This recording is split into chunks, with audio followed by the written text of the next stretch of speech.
जय सच्चिदानंद। अब हम और आगे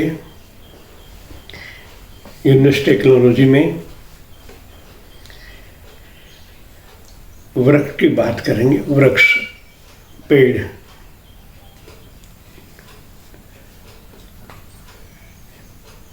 अभी हमने गाड़ी की बात किया, 4 व्हीलर हो, 6 व्हीलर हो, 2 व्हीलर हो, कोई भी गाड़ी के उसमें ये हो सकता है।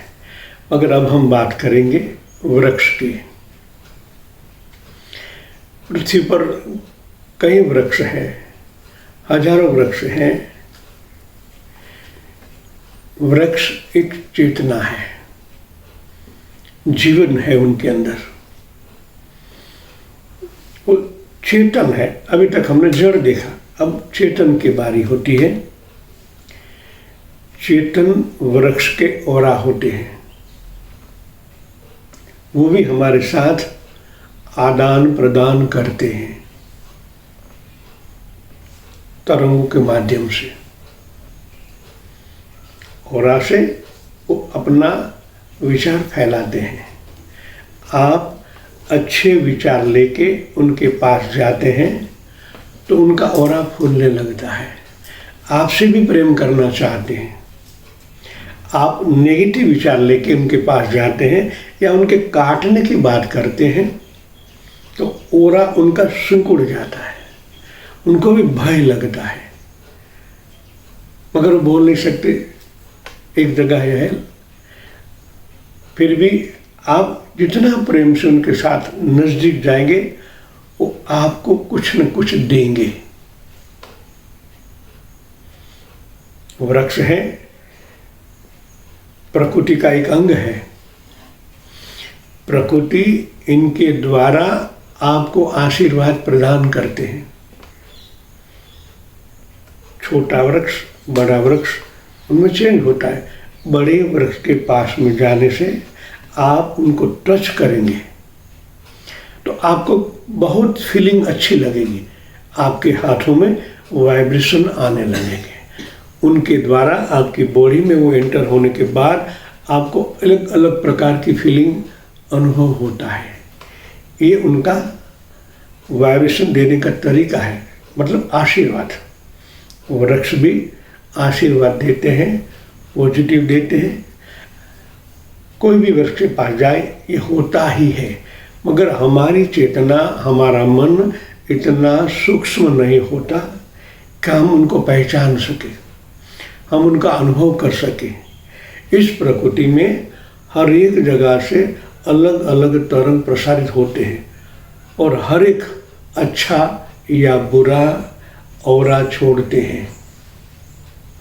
ये ज्ञान हमें होए या हमें ज्ञान की पहचान होवे तो किसके पास से क्या लेना है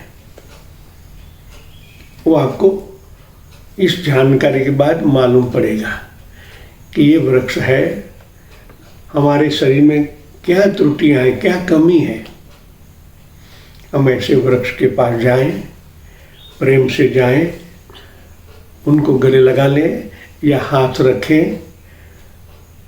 उनके जो वाइब्रेशंस होते हैं वो हम आपको देते हैं। जैसे ही आप वृक्ष को देखते हैं, ये वाइब्रेशन देखने की रीत है। जैसे आप उनको देखते हैं, मन जैसे यहाँ होता है तो वाइब्रेशन के तरंग के द्वारा आपको मालूम पड़ता है ये वृक्ष के वाइब्रेशन आज्ञा चक्र, अनाहत, सहस्त्र, 7 चक्रों में से कौन से मैक्सिमम वाइब्रेशन वो छोड़ता है। कोई वृक्ष के नीचे खाली थोड़ी देर 5-10 मिनट अब ध्यान करोगे तो अच्छी फीलिंग, प्रगाढ़ ध्यान लग जाता है। ये वृक्ष की देने की जो भावना है उनका अनुभव आपको होता है। आपका मन शांत भी हो जाता है और गहरे ध्यान में चले जाते हो।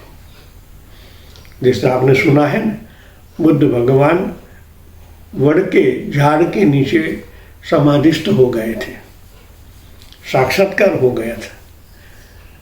वड़ है, पीपल है, ये सब पॉजिटिव है। उनके पास जाने से आपको अच्छा फीलिंग होता है। जब आप उनके साथ जुड़ते हैं, हर एक वृक्ष की अलग अलग पहचान है सूक्ष्म की। किसके अंदर से मैक्सिमम आज्ञा चक्र आता है, किसके अंदर अनाह चक्र जुड़ा होता है, किसके अंदर सहस्त्र चक्र आता है, किसके अंदर स्वादितान आता है, मणिपुर आता है, किसी के अंदर मूलाधार ज़्यादा आता है। ये उनकी पहचान है। आप उनके साथ जुड़ते हैं तो जो कमी आपके अंदर है वो वृक्ष पूरी कर देते हैं। फल तो देते ही हैं, मगर ऑरा सतत कंटिन्यूज उसके अंदर से फैलता रहता है। कभी आप टहलने जाओ, कभी आप जंगलों में जाओ, हर जगह ऑरा का ही साम्राज्य होता है। कई वृक्ष नेगेटिव भी होते हैं, जैसे बबूल है, कांटे वाले जो है वो सब नेगेटिव है, वो आपको नेगेटिव प्रदान करेंगे। तो आपको ऐसी पहचान होनी चाहिए कि क्या पॉजिटिव है, मैं इसके पास जाऊं और कुछ अच्छी अनुभूति लेके आऊं।